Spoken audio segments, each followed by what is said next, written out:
What's up, you beautiful people? I'm Director Cricket, and I just jumped off the porch.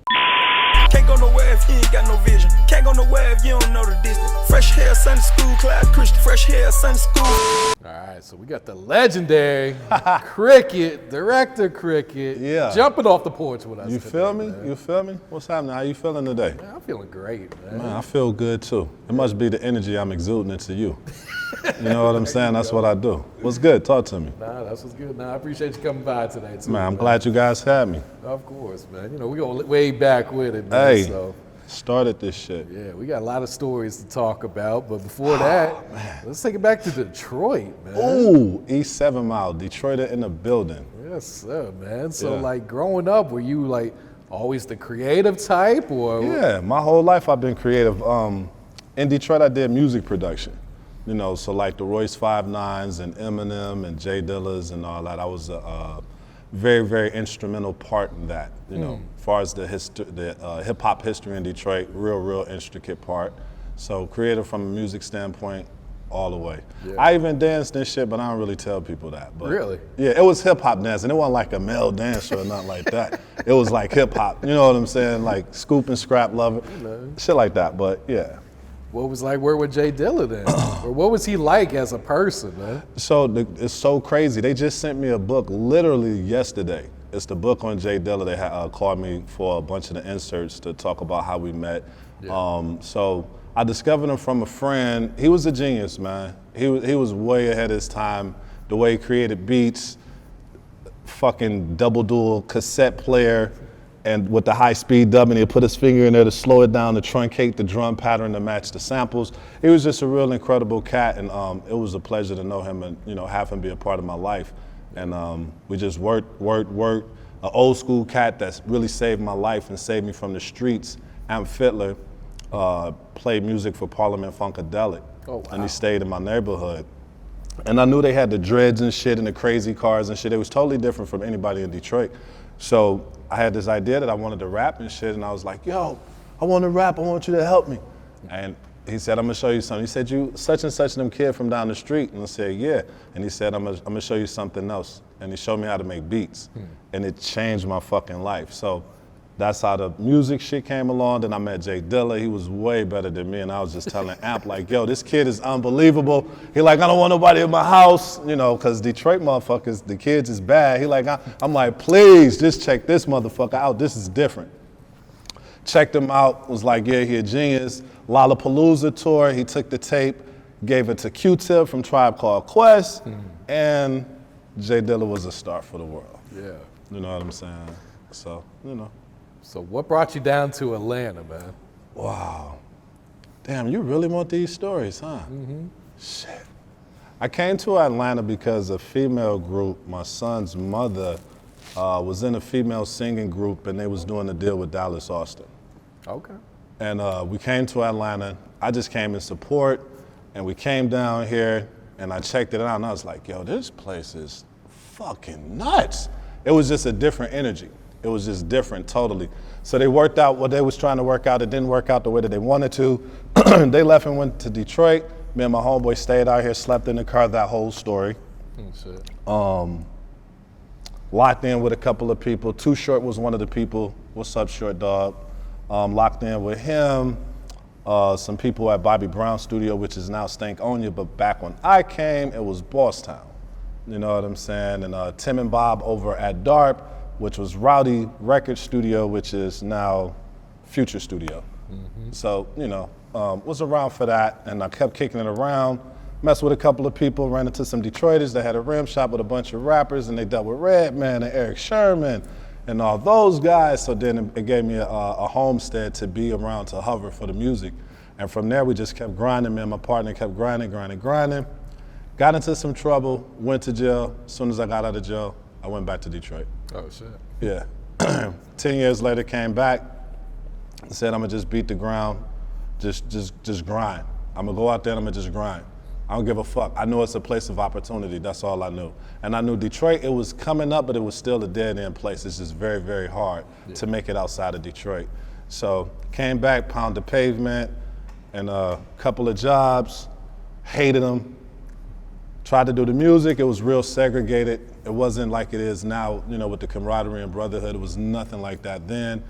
And I was like, man, fuck music and fuck trying to get on with these motherfuckers. It's too hard. I ain't about to kiss no ass to be down with somebody to play some fucking beats. And with that, I was like, fucking, I'm gonna just write. I started writing stories.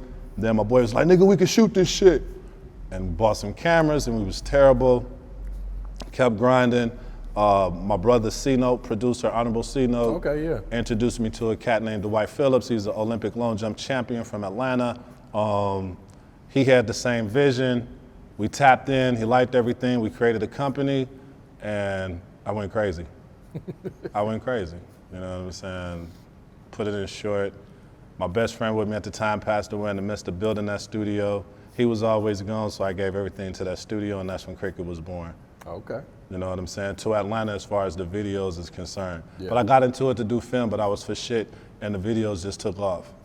But it was the best teacher for me. Yeah. So yeah, that was a quick little story. I don't know how long that shit took, but that was good. That's from Detroit to Atlanta. Gotcha. It's the first time I told that shit too. Really?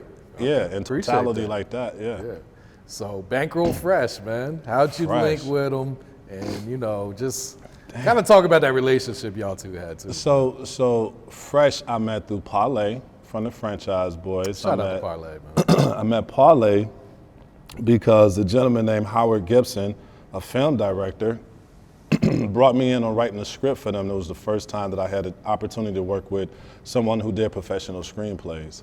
And he just was like, yo, your creative is crazy, and he gave me the opportunity. So writing that script is how I met Parlay. The script was for Parlay and them. They were signed to Capitol Records. The movie was called The T-Shirt Gang. It didn't get released because the president of Capitol Records at that time, his name was Ronnie something. He was like 35, had a heart attack and died. Oh, shit. That shit would have changed the game for me. You motherfuckers wouldn't have knew me so much on videos. But rest his soul, it built the character. But anyway, from there I met Parlay, and me and Parlay just started kicking, and he was like, man, fuck that, let's do a movie. I was like, nigga, I ain't ready to do no movie, bro. He's like, man, fuck that, Cricket, let's do a movie, bro. And I was like, all right, fuck it, man. Let's go to the hood. Let's talk about it. We argued like a motherfucker over this script, man. That's a stubborn motherfucker, but that's my brother. You know what I'm saying? We argued like shit from sun up to sundown. And in the midst of it, I'm going to the 9. You know what the 9 is if you know Atlanta. It's the shits. You know what I'm saying? So over there, I met this kid, Fresh, Bankroll Fresh to y'all. And he was just one of the characters in the movie. And we just built a dope-ass relationship from being over there so I could understand the hood and how they move and how all the pieces and how people connect with each other and talk and shit like that. And we just developed a dope-ass relationship. And we finished the movie. And from there, me and Fresh just kept in contact all the time. He was just real ambitious about shit. You know what I'm saying? He was a hustler for sure. And one day he called me and my partner, Zach. He was like, yo, where y'all at? Pull up, pull up. We were like, what's up, nigga? And he was like, I want y'all to hear this shit. And I can't think of the song. It was Fresh's first song, too. I can't remember it. But his first song, he had played it for us in the car. And I was like, nigga, this shit might work. Nigga, this shit might really work, nigga. You know what I'm saying? But his heart and his attitude, I was like, it's really going to work for him. You know what I'm saying? And he was asking us, yo, fuck with me on this shit. I'm like, nigga, I help however I can, you know. And just kind of left it in that space. And Zach was like, shit, we'll see what's up. And we just kind of left it there, but he kept going, and then shit, he popped off. Yeah. Bankroll Fresh, you know what I'm saying? But Fresh was just dope. His personality and his charisma, you know, he was very charismatic. You know, he knew how to talk to people in any climate, you know what I mean? But he was also real slick, you know what I'm saying? He was a hustler, you know, but he was a real genuine person for me. You know what I mean? He was real genuine for me. So I always had love for Fresh. Yeah, he was on his way to being a superstar. Nah, he was on his way out of personality that he had, man. He was on his way out of here. He's definitely destined to be a star. Yeah. You know. Talk about that Mind, Body, and Soul video. Oh, Mind, Body, and Soul how it is putting video. together a music video when the artist isn't there. So that whole situation for me was with me with Fresh, it was like it touched me emotionally too. You know what I'm saying? Like it touched me. Like it touched me to the point when he died, I was like, damn, this shit's fucked up. I was hurt. And I was with a homie, and we was over off a Howell Mill area, over there by the street is X Studio.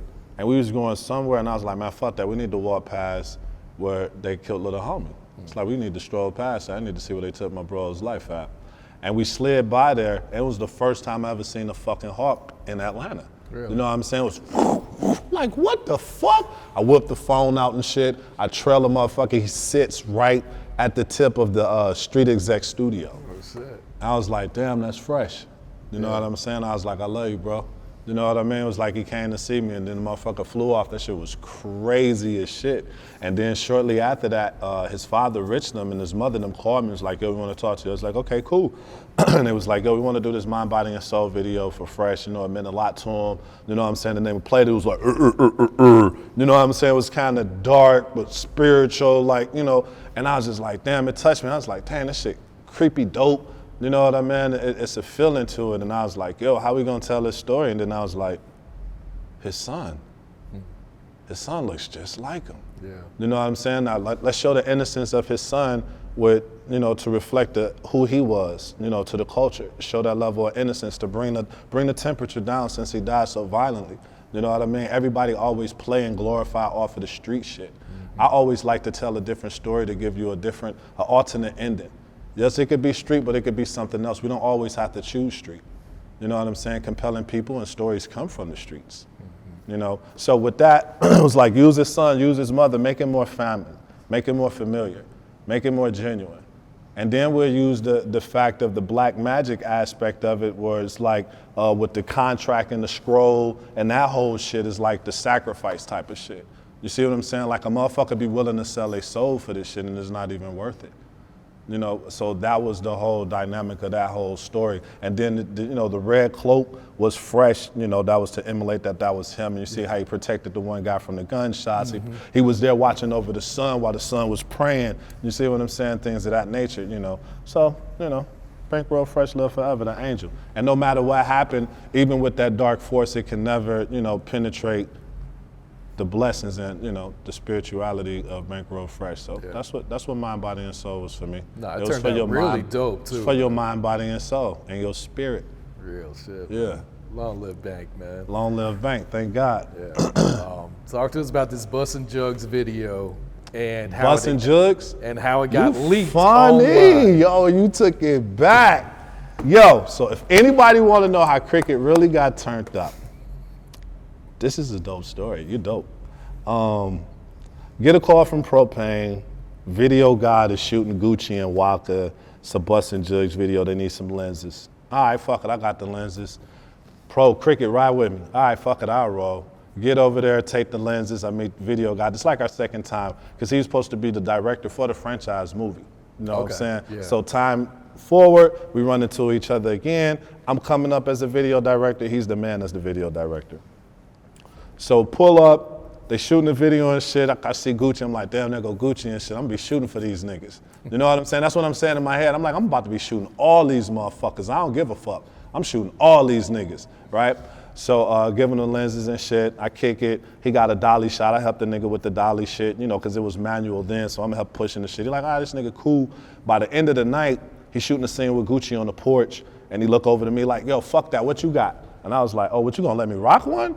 He was like, yeah. I was like, nigga, I got you. You know what I'm saying? So I smashed the scene, the shot, and that's when I used to hold the camera. So I smashed the shot for Gucci for the porch scene of Bussin Juggs.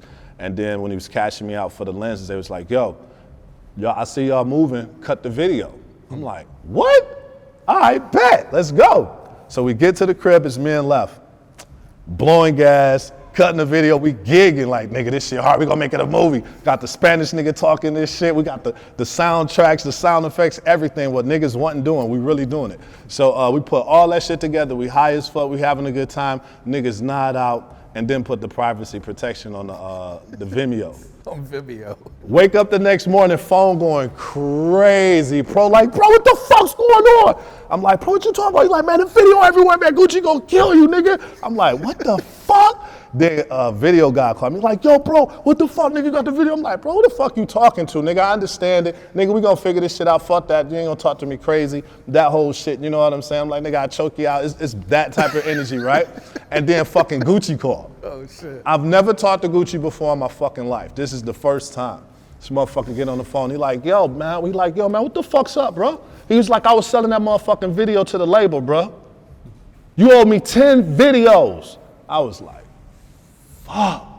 You know, and you hear the stories then, this fat Gucci that was, you know, out his mind, niggas getting This is the smacked old up. Gucci. This was the grimy, get your ass toe up Gucci. You know what I'm saying? If ain't not by him, his immediate surroundings. You know what I'm saying? So I'm like, this shit is fucked up. Me and Left arguing. I'm like, bro, you left this shit off. He's like, fuck that nigga. We smoking weed. So we going back and forth and shit. And then I'm like, hold up. I'm like, wait a minute.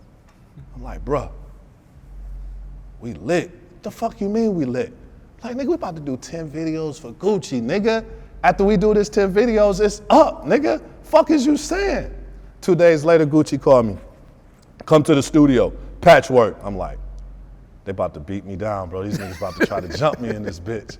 Grab the 4.5. I still got the same gun. And grab the gun. I'm like, fuck that shit. It ain't happening for me like that. So I go to the studio and shit. I buzz in. I go in the back room. It's Zaytoven and Gucci. And he like, play that shit, Zay. And Zay play a beat, play a song. I'm listening. He's like, all right, what would you do with that? I say, I do this, this, and this, and this. He's like, okay, play the other one. And then he play another song. I'm like, same thing. I'm like, oh, I do this, this, and this. You know what I'm saying? He's like, I like that. He's like, all right. Go in the motherfucking duffel bag, pull out a big ass stack of bread. Boom. I want to shoot them bitches tomorrow. I'm like, what? All right, bet. Then I go outside the door and I'm thinking, and I'm like, bro, I can't do this shit by tomorrow. I cannot do this shit by tomorrow, bro. I go back in that bitch and I'm like, I was like, bro, I can't do this shit by tomorrow. I ain't gonna take your money, I can't do this shit by tomorrow. He was like, when can you have this shit done? I said, bro, give me like 2 days. He was like, keep the money. Make sure that shit ready in 2 days so we can shoot it. And shot the video, and moral of the story, Gucci paid me for every video I've ever done. I never did a free video for him. And outside of that, he was a dope ass person to kick it with, showed me a lot of the game. Yeah. You know what I'm saying, from a different perspective. And he helped me understand the value of who I was. You know what I mean? Because I was rocking with him and doing videos, when we would do videos with other people, he'd be like, it's gonna be 10, it's gonna be 15. I'd be like, oh, hell yeah. Because I was still coming up in the ranks, you know what I'm saying? So I was cool, 25, 35, you know what I'm saying? Them Scooby snacks, I'm eating all that. But Gucci was making that shit stu-doo, you know what I'm saying? So a lot of love for Gucci. And he bought me my first Red camera. Do you think you get that opportunity if the video doesn't leak? Hell no, I think that it was a beautiful mistake. The video was fire as fuck. Oh, I watched it the other day. The and I was fuck? Like, so how could you be mad? As shit. You The see what I'm video was saying? hard. Like, you can't be mad. You're like, damn, they cut that bitch to fucking shit. But they leaked it, but leaks work. You know what I'm saying? Look at Polo the Don Usher, Yeah song. It works. You know what I'm saying? So I was grateful for that mistake. That shit worked. And shit from there was Cricket and Future and, you know, the Scooters and the fucking Rich Homie Quans and the, you know the fucking list. It's extensive, thank God. Thank you, Dad. I want to talk to you about Peewee Longway, man. Oh, so like you caught Peewee early on, and now, you did the sneaking. Let me Go ahead. tell you what's funny about the Peewee Longway. So I met Peewee Longway after Gucci brought this kid in the studio named Thug, and she was like, he's next. And I was like, I don't see it. He was like, psh, he's next. And I was like, all right, bruh. So then we started working on him, we shoot the video. Shoot a video called Who's on Top. It's Wicked, Duke, and Thug, right? Peewee Longway was the financial backing for that whole shit. No shit. You see what I'm saying? He wasn't even rapping, he was just the bread for the situation. So that's how I was introduced to Peewee. You feel me? And then Peewee would be at the studio and he started rapping. I'm like, this motherfucker gonna rap. And then next thing you know, Cricket, oh, dude, shoot the video. And I'm like, oh, God. All right, bet, let's go. But which one was you talking about? Sneaking and Geeking, man. His Sneaking breakthrough and song. Geekin'. Yeah. That was a fun, trippy ass video. Yeah. That was real fun. We painted my man Scoob up as a blue M&M. A big M&M, that's funny as shit. That's crazy. Yeah, that was dope. There was some good times, Did you see his potential back then? I knew he was passionate. He didn't give a fuck. Like, he would be in the studio with Gucci all motherfucking day, like sun up to sundown. I was like, nigga, you hustling or you rapping? He was really rapping. Motherfucker was in there, so he definitely, I was like, he might fuck around and pop off heavy. Yeah. You know, but a lot of people that Gucci touched, you know, like I told him, you know, one time and shit when we was on the phone, I was like, nigga, you like the fucking Atlanta's A&R, bro, because he did the same thing with the Migos. Yep, and you was working with them early on too. Yeah, I was like, what the fuck, bro? So, you know, he's seen a lot for the southern region of music. I think he was a great curator of talent. Yeah. You know what I'm saying? Ahead of his time, like he saw the vision for these people before they came into fruition. So, yeah. You shot the Truth video too, right? Yeah. What'd you think when you heard that? I was like, oh man, well I guess I'm not working with Jeezy ever. Oh man, that was 3 a.m. Gucci calling like he usually do on the rampage. I just did a killer. I got the ghost up here right now. Just you and your boy come up here and we just gonna ride around and shoot this joint. I'm like, all right, whatever, man. We pull up, I'm sitting in the front, left shooting the shit, and I'm listening, and I'm like, wow. This is real smoke. This is real smoke. And, you know, I just felt like I'm a director. I'm not obligated to nobody. Yeah. Plus, I'm not like a super young director. I'm a grown ass man too. So for me, it's just different. You know what I'm saying? It's like a job in a sense. It's just something that I love to do. So I could work with whoever I want to. You know what I'm saying? I like some people more.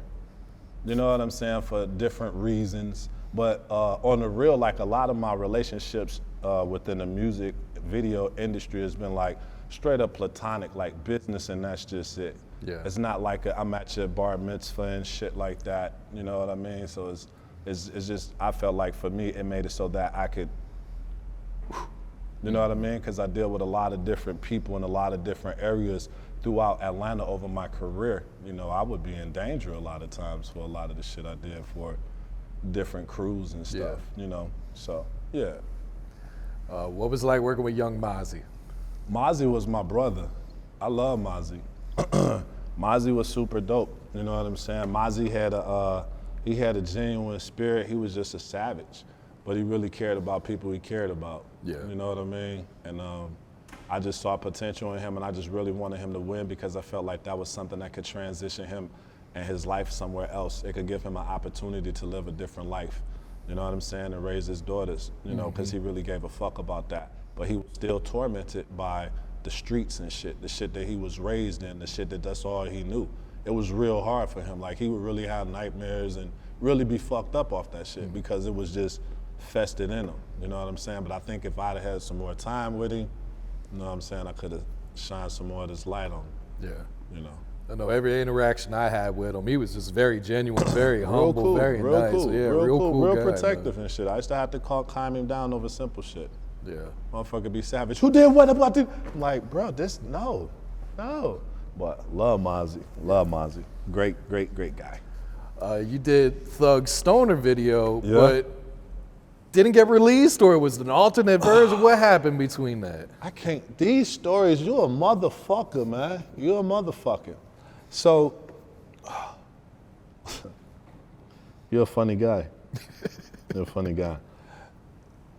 So the thing with the Stoner video is I did the Stoner video and just went in a different direction for, I would say, financial differences, you know, dealing with the video itself. You know what I'm saying? It was just some things that I wasn't willing to do, you know what I mean, that made things different.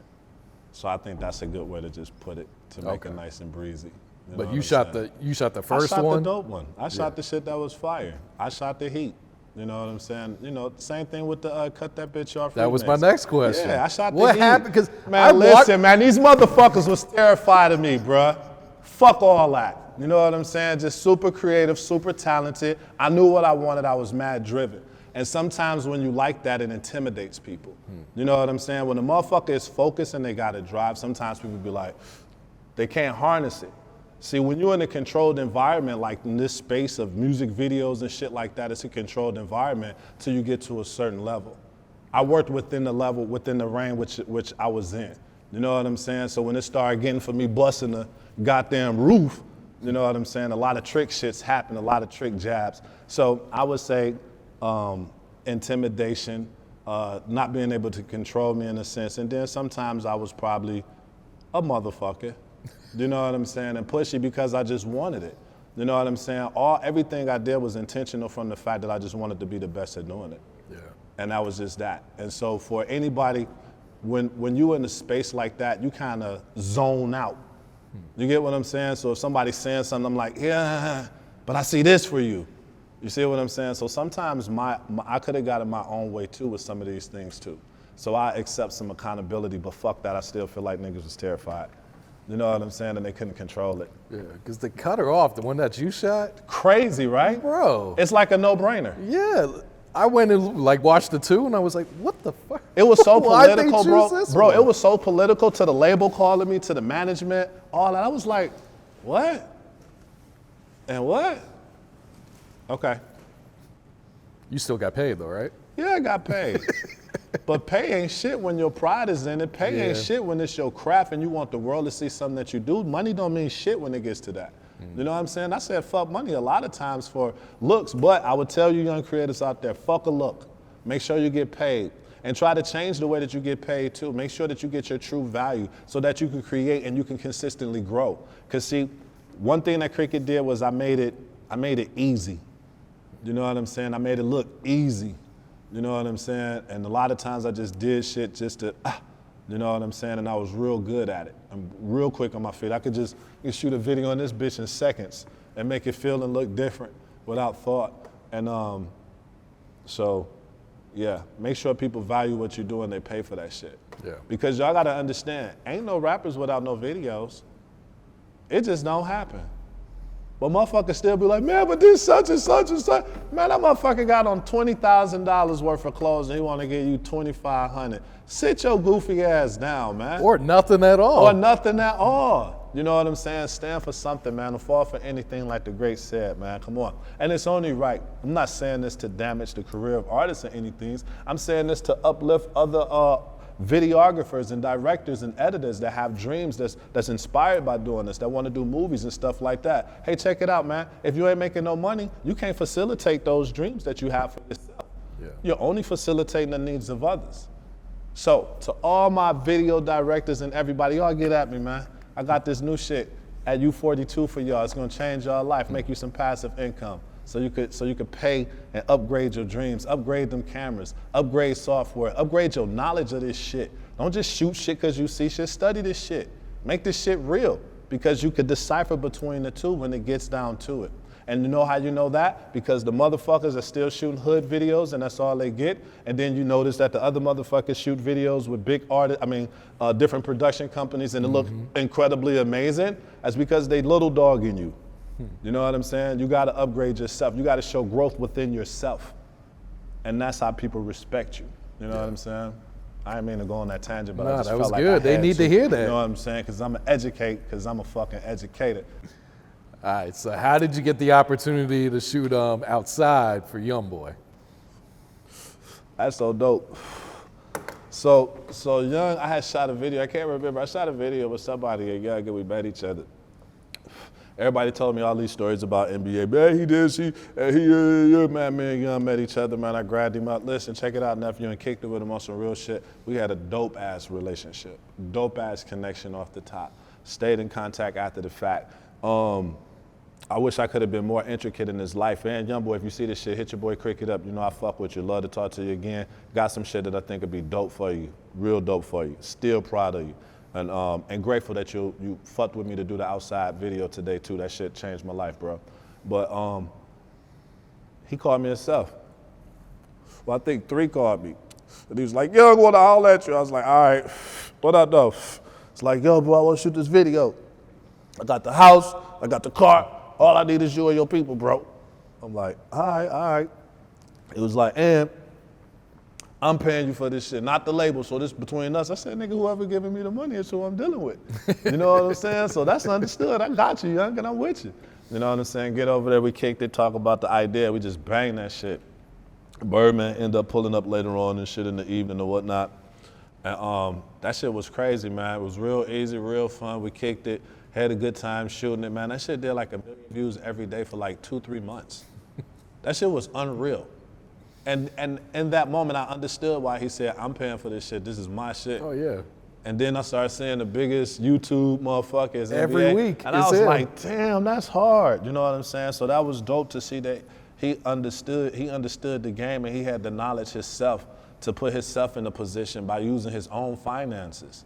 You know what I'm saying? To do that shit. And it propelled his career, I'm sure, in his own way, because it definitely worked for me. I was like, this shit jumping, damn, young boy, you crazy. You know what I'm saying? So that was dope, man. It was real easy, man. Real easy. Was he easy to work with? Yeah, for me, he was easy to work with. Like, he young boy for real, but I just think, like, it's just certain chemistry and connections that people have with people. I'm a light, you know what I'm saying? I'm real God-fearing, real spiritual, but I'm still street. I understand. I'm diverse. You know what I'm saying? So for me, I share that shit with everybody. I done shared that shit. The motherfuckers be like, come on, Cricket, with the positive shit, man. Just shoot the video, man. Goddamn. That's how the managers be and shit. They'll be like, man, fuck that. I'm going to talk to these youngins, man. They can change the world. You got me fucked up. Yeah. What's some do's and don'ts for directors while on set, man? Can you give them some game? Do's so when you say director though, right? Or videographer, you know, just. Yeah, because it's different, you know. You got a director like me, I don't hold a camera. I'm a traditional style director in the sense of, I like to look at the monitor. I still move around, I can't fucking help it. But with the films, I've been sitting my ass still and really focusing in on the actual shot and scenes. But I would say a do as a director is study the craft and go hard as fuck. Don't be scared of shit and practice critical thinking and patience. You know what I'm saying? If you're good at critical thinking, you'll never panic. You'll always think of something else to do. No, that's one of my strong suits. Is shit could be fucked up, but I was fucking with so many grimy people. I'd be like, they done gave me some bread. It'd be like, if I tell this motherfucker that this shit is fucked up, we might be scrapping in this bitch. It might go left. Because I'm from Detroit, so I still have a street mentality when dealing with the street element, because those are the things, the variables in which you are, you know, when you put yourself in that space, you have to be ready for any of that. You know what I'm saying? So just being quick on your feet. You know what I'm saying? And that comes from learning the craft, that comes from experience. Go hard, bro. Be fearless. Yeah. Be fearless, be creative. Look at what motherfuckers got and say, I want to do something different. Don't be scared to challenge yourself. You know what I'm saying? Because for me, like, my music videos, street shit like that, everything you said is gritty, but like my film shit, like my short film Balance, it was street edge, but it was a story of something different. You know what I'm saying? My short film I just did, Move, it's about a single father facing adversity with his son. They living in a storage unit. You know what I'm saying? Going through hard times. The film that I got, False Advertisement, it's about to come out. It's like social conscious dude find out his best friend gay, he freaked the fuck out, and all this shit is different. So none of the stories that my music video, none of the stories that my music videos reflect of who I am through the culture from the music that I've touched is nothing like the person that I am and the stories that I like to tell for the culture. Yeah. You get what I'm saying? I feel that. But yeah, man, as a director, I say be fearless, don't be scared of shit. And challenge yourself to do things that you wouldn't ordinarily do. That's how you grow. Yeah. And the don't is all money ain't good money. And I took a lot of money that ain't good fucking money. Don't always think it's about the motherfucking money. That's what I say a don't is. If you could just wrap your head up around that concept, if you could grasp that, you'll be good. And it's hard. Because everybody wants money and popularity. Because there'd be some popular shit with a big bag, but your contribution and what you're contributing to, it just depends on the type of person you are. You know what I'm saying? So for me, I give a fuck. You know what I'm saying? I got kids and shit like that and people that look up to me and stuff like that. So I feel like it's my responsibility to tell stories from a different narrative. Yeah. You know what I mean? If I got that type of, whatever influence I have, I put God into it to influence something different. Cause every nigga in the hood don't want to be a trap star, don't want to be a basketball nigga, football nigga. You know what I'm saying? There's some lawyers in there, some architects in there, some real entrepreneurs in there. You know what I'm saying? Every little girl don't want to be popping her ass neither. Some real chefs in there, you know, skincare creators, you know. It's a lot of different things that happen in the hood. You know what I'm saying? But if we don't shine light on it, we never get to see it. We glorify the bullshit. And then they cry about motherfuckers being dead. And I empathize with the death. I empathize with the dead. But I don't understand why the fuck y'all keep doing it. You know what I'm saying? I don't understand, like even on your platform, a lot of the artists, I like a lot of the music and shit like that. I fucks with it, but I don't understand the thought process behind it when dealing with each other in physical form. You know what I'm saying? It's like, what the fuck? We just gonna keep killing each other, then you're gonna cry, and then it's the heart emoji broken and shit like that. But we could really change this shit. And that's by what we perpetuate from what we see. So again, if we shine light on the things in the neighborhoods that's compelling, then we can have some other shit going on. Yeah. That's for all y'all motherfucking platforms that's desensitizing the youth. But go ahead, what's up? I feel that, man. So films, this is where our main focus is at these days, Cricket? Films, and television all day. Okay. Yeah. So we gonna still give you some stories. Yeah. So what are you really excited about that you got coming out right now? I would have to say, so I'm excited about the short film Move coming out, but then we got a project, Blue Devils, that's coming out. And it's like action, drama, it's gonna be stupid. And then we did a film called Dirty Game too. We just finished shooting a film called Dirty Game with Kente over there at Club La Cora, and that's gonna be a dope ass hood film, street shit. It's my homage. It was my homage to the street shit. Like, if Cricket gonna do some street shit, you know, as an ode to the hood, that was it. You know what I'm saying? So everything that people could expect from me would be different. Even if it do have elements of things that we're familiar with, everything about it will be different. Are these going to end up on Netflix? Where are these films going to end up? Yeah, they going every fucking where. Y'all better help push this shit. Y'all Come help on, push you gotta all the tell us videos where I to did. watch What the this shit fuck? at? I need the love. I'ma support everybody. Support me the same. You know what I'm saying? So let's get it.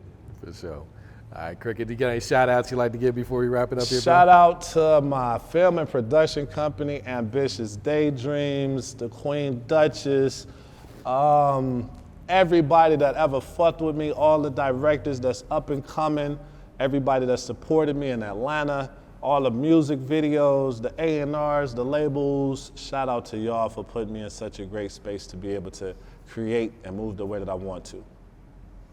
Good shout out? That was good. All right, love life, bless somebody, and be better than you were yesterday. Can't go nowhere if you ain't got no vision. Can't go nowhere if you don't know the distance. Fresh hair, Sunday school, Cloud Christian. Fresh hair, Sunday school, fight with me.